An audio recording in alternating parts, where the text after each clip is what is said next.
Hi viewers, subscribe చేసిన వెంటనే గంట సింబల్ని ప్రెస్ చేయండి. అప్పుడే నోటిఫికేషన్స్ మీకు వస్తాయి.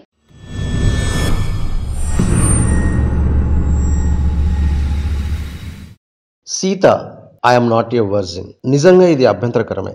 యూట్యూబ్లో వస్తున్న వీడియోస్కి అవి న్యూస్ కావచ్చు, షార్ట్ ఫిల్మ్ కావచ్చు, జోక్స్ కావచ్చు, వెరైటీ టైటిల్ పెడితే క్లిక్ చేస్తారు. క్లిక్ చేస్తే వ్యూస్ పెరుగుతాయి.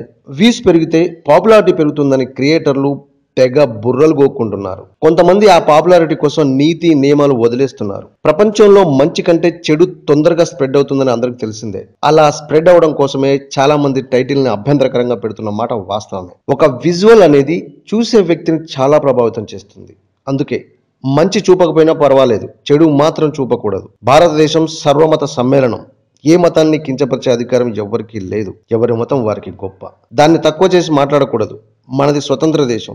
ఎదుటి వారికి నొప్పి కలగనంత వరకు ఏదైనా మాట్లాడే హక్కు మనకుంది. మరొకరి హక్కును కాలరాసే అధికారం ఏ అధికారికి లేదు. తాజాగా ఓ షార్ట్ ఫిలిం ఒక వర్గం వారిని కించపరిచే విధంగా ఉందంటూ ఆ దర్శకుడు వీపు పగలగొడితే 50,000 ఇస్తానని, డైరెక్ట్ రాముడి దగ్గరికే పంపిస్తే ₹1,00,000 ఇస్తానని ప్రకటించాడు. ఇంతకీ టైటిల్ ఏంటి? ఎవరా దర్శకుడు? Sita I'm not a virgin. ఈ షార్ట్ ఫిల్మ్ దర్శకుడు కౌశిక్ బాబు. ఈ టైటిల్ పెట్టి కౌశిక్ బాబు హిందూ సంఘాల నుంచి తీవ్ర విమర్శలు ఎదుర్కొంటున్నాడు. హిందూ ఆత్మరక్షణ సమితి కార్యదర్శి మేకల శ్రీనివాస్ యాదవ్ అనే వ్యక్తి హిందువుల మనోభావాలను దెబ్బతీసేలా ఉంది, టైటిల్ మార్చుకో అని చెప్పగా డైరెక్టర్ అందుకు నిరాకరించి ముందు ఫిలిం చూడండి, అందులో తప్పుంటే అప్పుడు మాట్లాడండి అంటూ స్పష్టంగా చెప్పాడు.